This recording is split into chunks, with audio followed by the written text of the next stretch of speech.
এনসিপির সাথে প্রেম করতে গিয়ে ধর্ষিত হয়েছে জামাত। শুনে খারাপ লাগছে? খারাপ লাগছে না? বাচ্চা বাচ্চা ছেলে জামাতকে নিয়ে কটাক্ষ করে। আমরা জামাতের অনেক সমালোচনা করি, বিভিন্ন বিষয়ে ভুল ধরি, কিন্তু আপনার 1971 সালে জামাতের যেই ঘটনাটি রয়েছে, পাকিস্তানের পক্ষ নেওয়া, এই বিষয় নিয়ে এটা একটা অনেক পুরনো বিষয়। এই বিষয় নিয়ে আমরা কখনো খোঁচাই না, কিন্তু দেখেন এই জামাত এনসিপিকে ভালোবেসে তাদের সহযোগিতা করার জন্য, সম্মান রক্ষা করার জন্য তাদের লোকবল সাপোর্ট দিল শাহবাগে।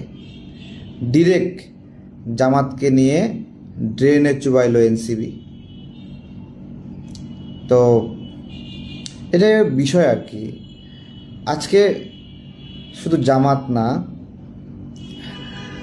যত ইসলামিক সংগঠন আছে তাদেরকে বলছি, একজন বাম আজীবন বাম। এটা মনে রাখবেন, যে জীবনে একবার বাম রাজনীতি করছে সে আজীবন বাম, এবং সে এই তত্ত্ব থেকে বের হতে পারবে না। হুজুররা এই বামদের খপ্পরে যদি পড়েন, আপনাদেরকে ব্যবহার করা শেষে জাস্ট ছুঁড়ে ফেলবে।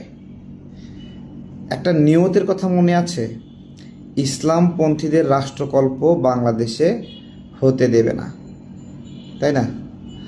দেখেন, রাষ্ট্রকল্প অনেক রকম হতে পারে। সেই রাষ্ট্রকল্পে বিভিন্ন ভাষা অনুযায়ী বিভিন্ন রাজনৈতিক প্রক্রিয়া চেষ্টা করবে, এটা একটা স্বাভাবিক বিষয়। কিন্তু কোনো নির্দিষ্ট একটা রাষ্ট্রকল্প হতে দেবে না, আর সেটাও আবার অনেক মুসলিম এই দেশে, 92-93 সেই মুসলিমদের ইসলামপন্থীদের রাষ্ট্রকল্প করতে দেবে না। এই প্রতিজ্ঞার কথা আপনাদের মনে আছে?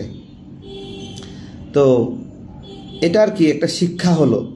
জামাত যদি এখান থেকে না শেখে, কিছু করার নাই। আমি জামাতের ভাইদের বলবো, ঠিক আছে, হ্যাঁ, আপনাদের সাথে জোট করবে না ওরা।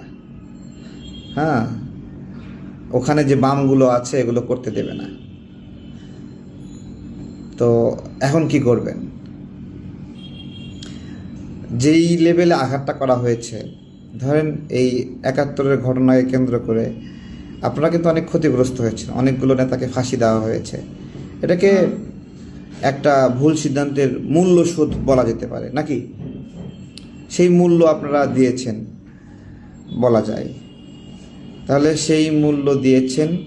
দেখেন, এখন কারো সাহস নাই আপনাদের বিরুদ্ধে ওই কথাগুলো তোলার এই মুহূর্তে, কারণ আপনারা স্বৈরাচার আন্দোলনের অংশ, ফ্যাসিবাদ পতনের অংশ। এই যে ফ্যাসিবাদ পতনের অংশ, এই কারণে আপনাদের পূর্বের দোষগুলো অনেকটা চাপা আছে। সেইগুলো কিভাবে টেনে বের করে আপনাদেরকে রাস্তায় ফেলে বেইজ্জতি করলো, জাস্ট শিক্ষা রাখবেন। সকল ইসলামিক দল, সকল হুজুর, কওমি, সবাইকে বলবো, হ্যাঁ, কোনো বামের দ্বারা ইউজ হয়েন না ভাইরা। শুধু বাম না, যাকে তাকে ইমাম বানাবেন না। আপনাদের ইমাম আপনাদের মধ্যে থেকে বানান, আপনারা আলোচনা করেন, ভাইরালের পিছে ছুটেন না। ভাইরালের পিছে ছুটলে ভালো হবে না। যারা অনেক জ্ঞানী ইসলামিক স্কলার, কোনো দিন ভাইরাল হতে চায়, তারা মোবাইল দেখলে ভয় পায়, ভিডিও দেখলে, ছবি দেখলে ভয় পায়, এড়িয়ে চলে, পাশ কাটিয়ে চলে। কেন? যেই ব্যক্তি কজন মোবাইলে অনেক জ্ঞানী কথা বলতেছে, তারাই কি জ্ঞানী? তারাই জ্ঞানী?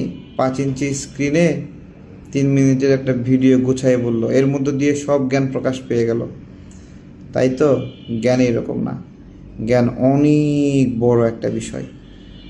তো তারা কখনো এইভাবে সামনে আসে না। এইটা একটা যা বিষয় ঘটলো আর কি, আমরা জানলাম। এটা অনেক বড় বেইজ্জতি, অনেক বড়।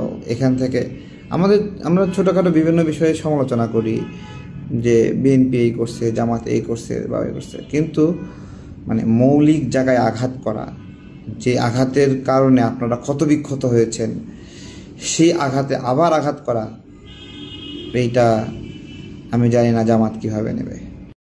আমার চাওয়া আসলে কি? আমার চাওয়া হলো সামনের সংসদে ইসলামপন্থীদের একটা শেয়ার থাকুক, ভালো শেয়ার থাকুক, যাতে করে অনেকগুলো নীতি এগুলো সংস্কার করতে সুবিধা হয়। হ্যাঁ, যেমন 5th অ্যামেন্ডমেন্ট, শহীদ প্রেসিডেন্ট জিয়াউর রহমান এক কলমের খোঁচায় লিখে দিলেন সর্বশক্তিমান আল্লাহর উপর পূর্ণ আস্থা ও বিশ্বাস। এত আলোচনার প্রয়োজন হয়নি। এত মানুষ মুসলিম, তার মধ্যে এই কথাটা হিম্মতের সাথে লিখে ফেলা, এটা অনেক বড় কিছু। এই ধরনের কাজ কখন সম্ভব হয়? যখন যারা ইসলামকে ভালোবাসে তাদের একটা অংশ থাকে ক্ষমতায়। ওই জায়গা থেকে আমি চাই জামাত না, শুধু জামাত, ইসলামী আন্দোলন অথবা খেলাফত মজলিস অথবা হেফাজত থেকে কিছু আলেম, তারা একটা প্রতিনিধিত্ব সংসদে থাকলে দেশটা ভুল পথে যাবে না অন্তত। এটা আমার চাওয়া। বিভিন্ন সময় বিভিন্ন সমালোচনা করি, ওইটা একটা বিষয়, কিন্তু আমার এই চাওয়া থেকে আমি কখনো সরব না।